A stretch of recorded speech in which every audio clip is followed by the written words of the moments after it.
buen día. Cuando me pidieron una reflexión sobre cómo podría ser el mundo cuando terminemos esta fase de pandemia y cuarentena, de repente recordé o me di cuenta de algo que me sorprendió y que tiene que ver con la memoria, o sea, con las maneras en que construimos el futuro y el futuro nos sorprende.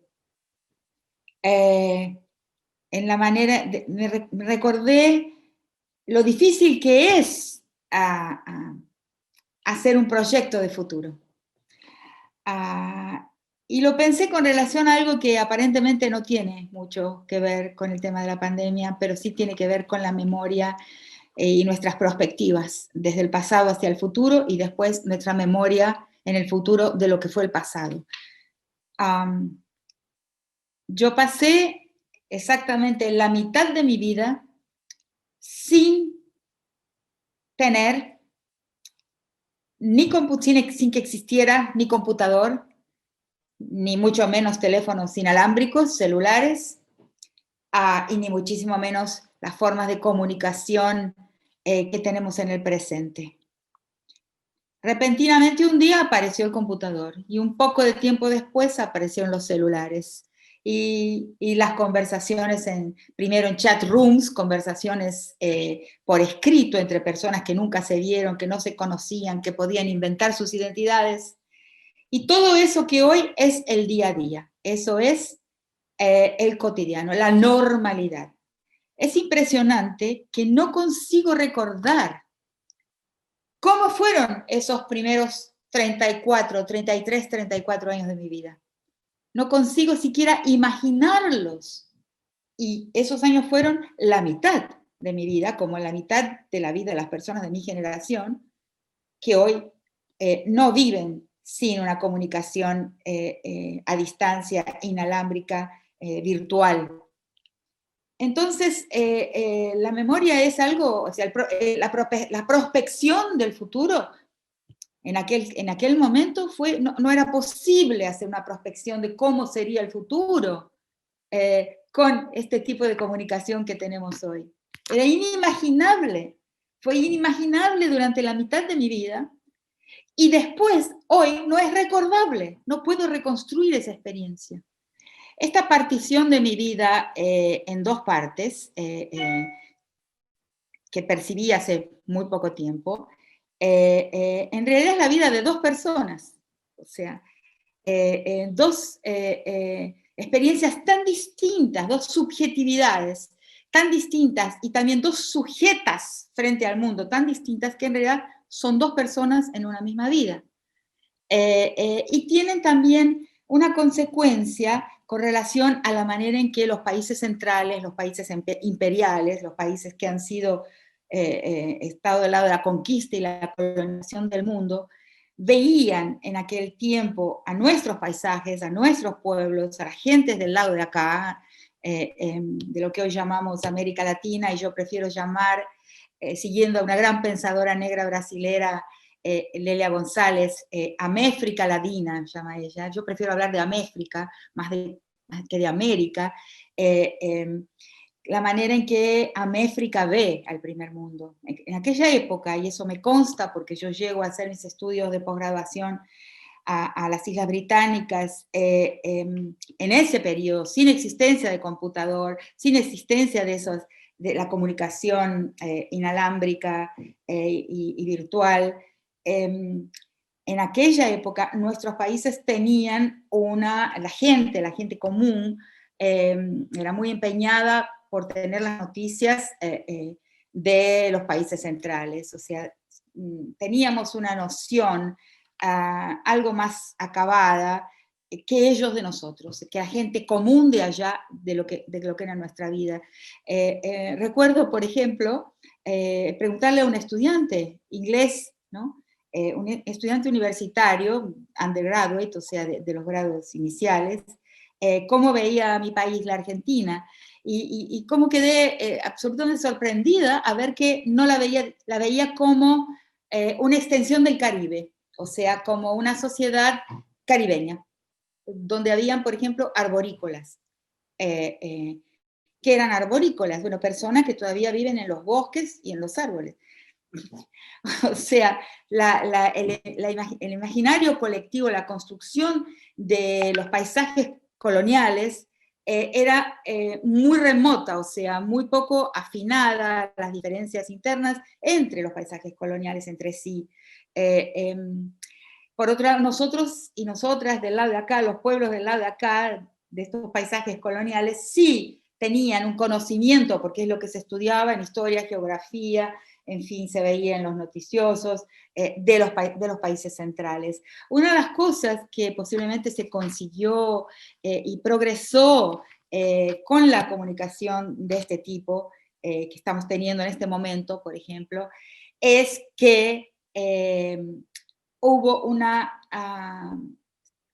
si bien no se resolvió el problema de la colonialidad permanente, colonialidad del poder y del saber permanente, y hasta inclusive, como le llamo, conquistualidad, porque los espacios donde están los recursos, los bienes sobre los cuales se asientan los pueblos originarios de nuestro continente, ¿no? Los minerales, y también las fuentes de energía en nuestro continente, en esos espacios la conquista continúa. O sea, cualquier pueblo que vive encima de un territorio donde hay recursos, bienes interesantes para las corporaciones, vive en un territorio de conquista. La conquista también para esos lugares, para esas localidades no se encerró, no es un proceso terminado. Pero, sin embargo, podemos decir que la percepción, la comprensión, el conocimiento que se tienen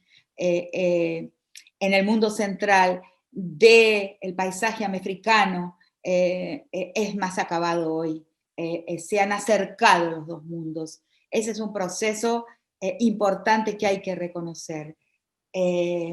Lo que somos y cómo somos se ha puesto, ha adquirido una accesibilidad mucho mayor para quien se interese en entender el carácter plural de la humanidad, el carácter diverso de la humanidad.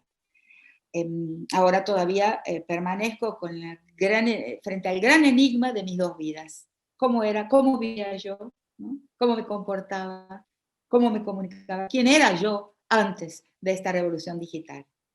Quizás ahora, con la pandemia, con la cuarentena, esa revolución digital se profundiza. Y como todo, es un campo de batalla. O sea, ¿quién va a ganar la pulseada? Y hay muchas pulseadas que la pandemia pone en evidencia. Una de esas pulseadas es nuestra manera de estar en el tiempo.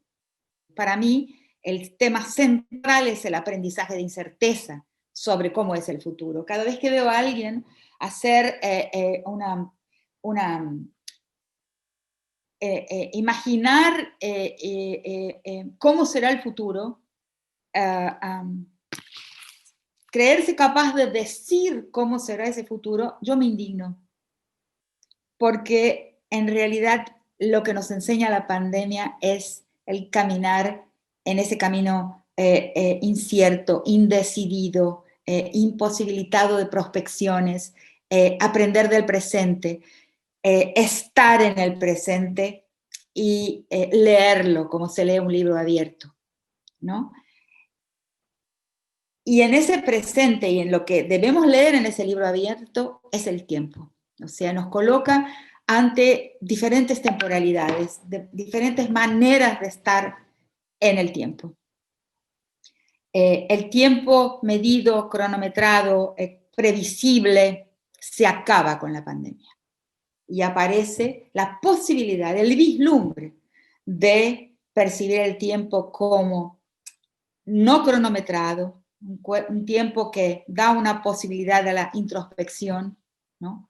Al tiempo del cuerpo, al tiempo de la casa, casa adentro, puerta adentro, y al tiempo imprevisible. O sea, la principal enseñanza de este periodo de cuarentena y de pandemia es un respeto al tiempo. Y un respeto al tiempo es un respeto a la vida que decorre y existe en el tiempo. Es un respeto al cuerpo también, que necesita de tiempo. Vemos entonces en este periodo de pandemia la presión de continuar cronometrando la existencia, haciéndola productiva, ¿no? La medida de producto en el tiempo, productividad en el tiempo, cantidades en el tiempo, mediciones en el tiempo, está toda esa presión.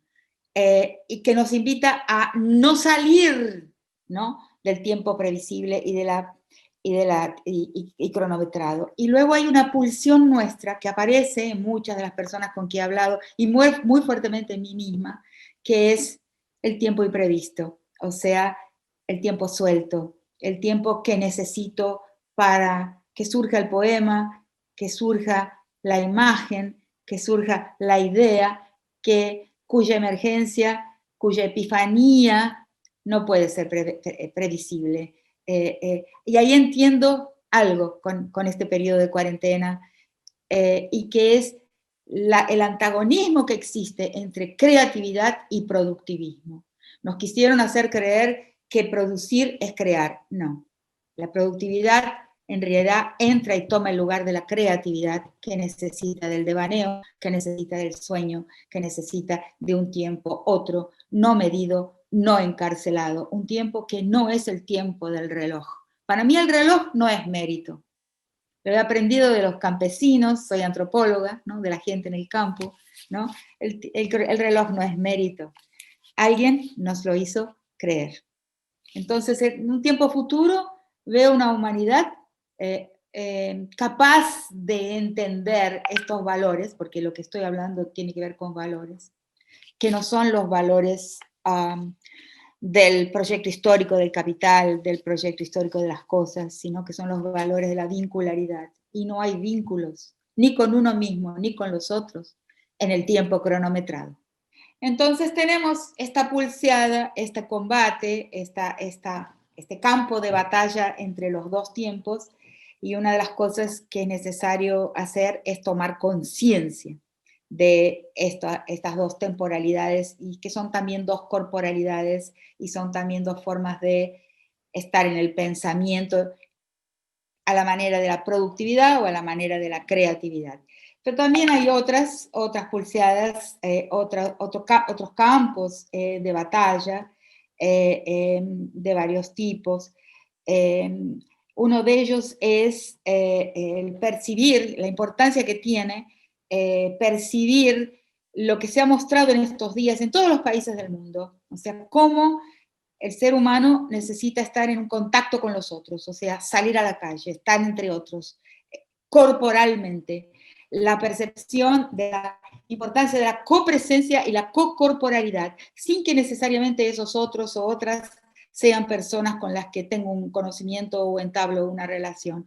Eso se ha mostrado así de una forma impresionante, como la gente de repente manifiesta una pulsión, que es la pulsión de estar con. Y ese estar con es un estar con en la materialidad de la vida, ¿no? Ahora existe la tremenda intento de cooptación, de secuestro de esa pulsión para transformarla en una política que quiere contradecir los intentos de gestión de la pandemia. Y ese es otro tema que debemos parar y examinar.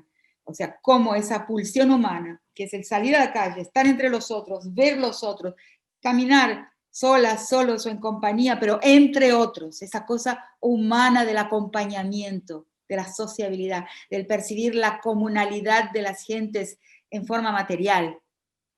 Y el vil intento de secuestrar esa pulsión para una finalidad política de, por ejemplo, en mi país, la Argentina, intentar hacer fracasar la administración de la pandemia, la administración de la salud, en un desacato que en realidad es un apelativo a lo irracional, a lo incontrolable.